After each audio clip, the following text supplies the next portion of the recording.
Hi guys, Thomas and Friends 47 here, and today we're taking a look at the new Thomas and Friends Motorized Muddy Fix 'em Up Friends. Now here with the packaging, you can see, it's typical motorized packaging. You can see the engine on the inside, you have Carly here on the front with that great mud detail. On the back we have a promo of Carly and Sandy, and we can see here in that name there that is actually trademarked, which is interesting. Here's the other side of the box, the top, and the bottom. You can see there that great Thomas barcode. I do love that detail on these engines. Alright, but now that we've seen the packaging, let's see the engines out of the box.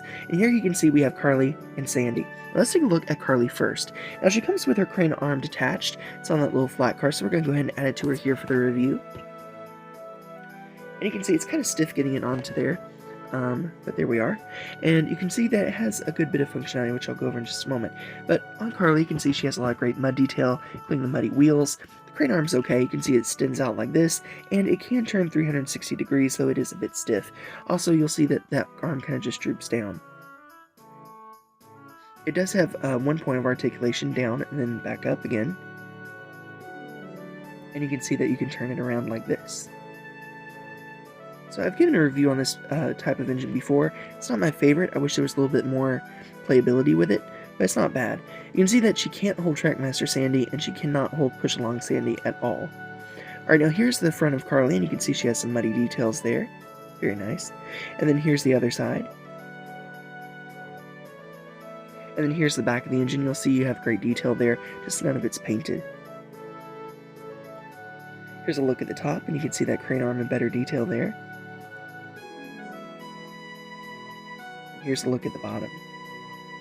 Alright, next let's take a look at this flat car. Now you can see here that's a crane car, but really when you take that crane arm off, it's nothing but an empty flat car. And what really kind of irritated me with this car, you can see that there's a little tiny notch when I lift this up that keeps it from turning. So you can't even turn the crane arm around to make it look like it's lifting something up.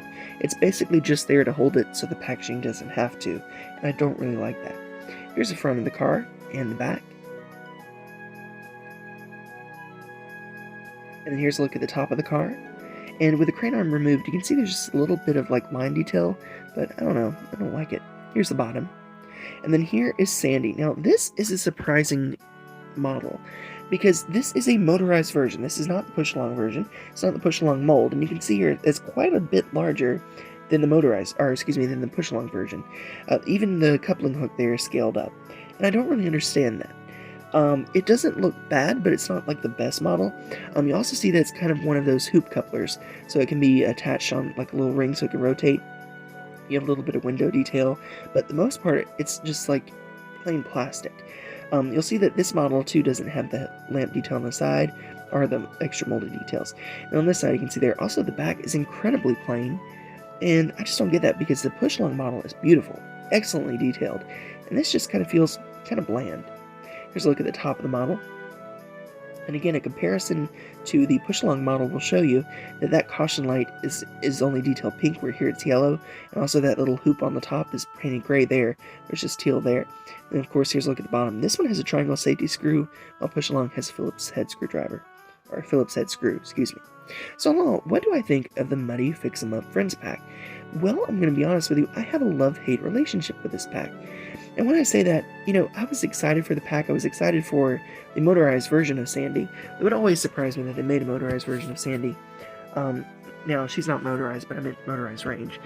I don't know. I just don't think this pack needs to exist. And it's not to be mean. It's just, there was no need to make another motorized Sandy. I think if they had just made a push-along Sandy and put it in this pack, that would have been fine, because the push-along Sandy is more in scale to All Engines Go motorized engines than the motorized one is, and it just looks a little bit better in my opinion next to Carly and everything. So I think it would have been better off just releasing that with the push-along Sandy. And then, the muddy Carly, which it's alright, mud is a big thing when All Engines Go, but I don't know, this pack just doesn't do it for me. Like I said too, that flat car with the crane arm, it's kind of pointless if you don't have the crane arm on Carly. And it just kind of makes it like a wasted potential. I think there was a lot of good things that could have been done with this pack, and it just really wasn't executed to the best. Anyway, that's my thoughts. Let me know what you think about this pack in the comments below, and I'll see you all again very soon. Bye for now.